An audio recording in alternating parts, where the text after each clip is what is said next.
नमस्कार, स्वागत है आपका वन इंडिया हिंदी में। मैं हूं तलहा। यूपी में अगले साल होने वाले चुनाव से पहले सारी राजनीतिक पार्टियां अपनी अपनी तैयारियों में जुट गई हैं। एसपी, बीएसपी, बीजेपी और कांग्रेस ने चुनाव की पूरी तैयारी कर ली है।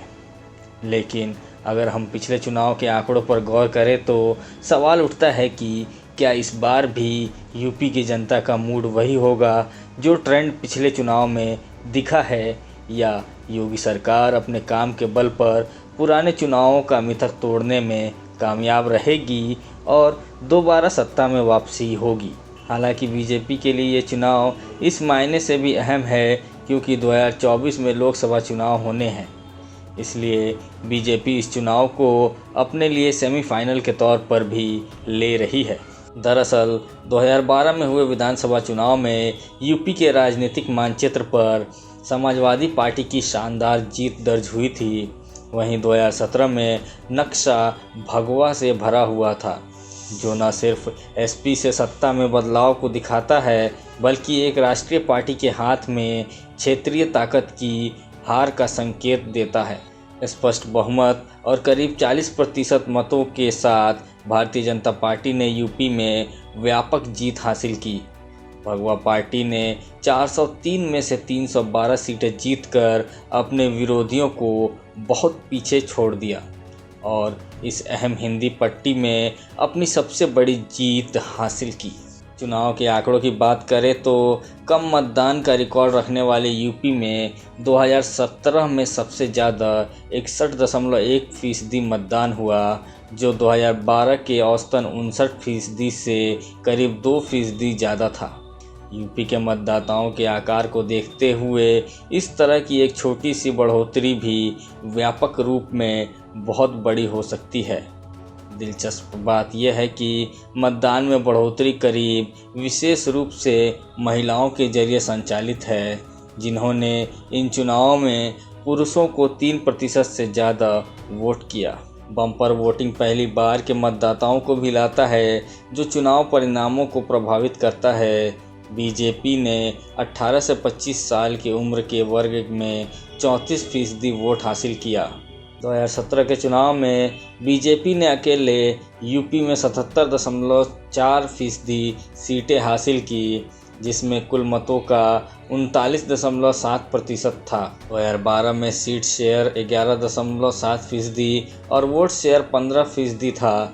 तुलना से पता चलता है कि जहां सीट शेयर लगभग 7 गुना बढ़ा है, वहीं वोट शेयर महज 2.6% बढ़ा है।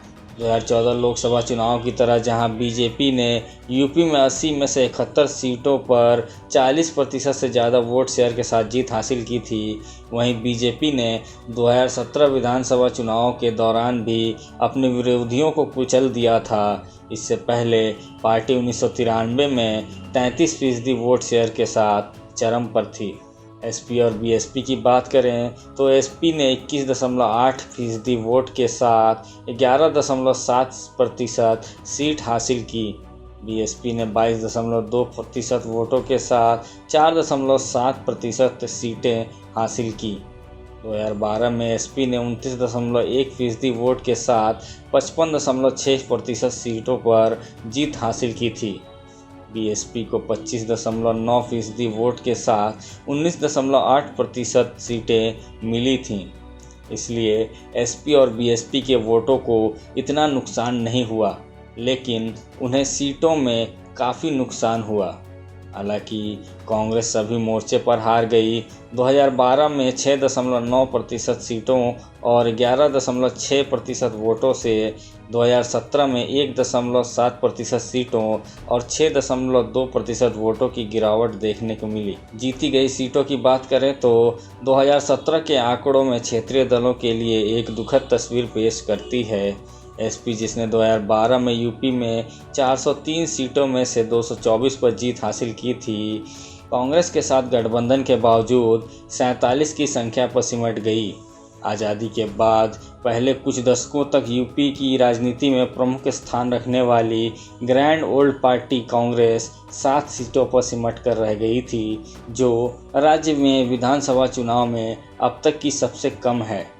बीएसपी ने 2007 में 206, 2012 में 80 सीटें जीती थीं, जो 2017 में महज 19 पर सिमट गई।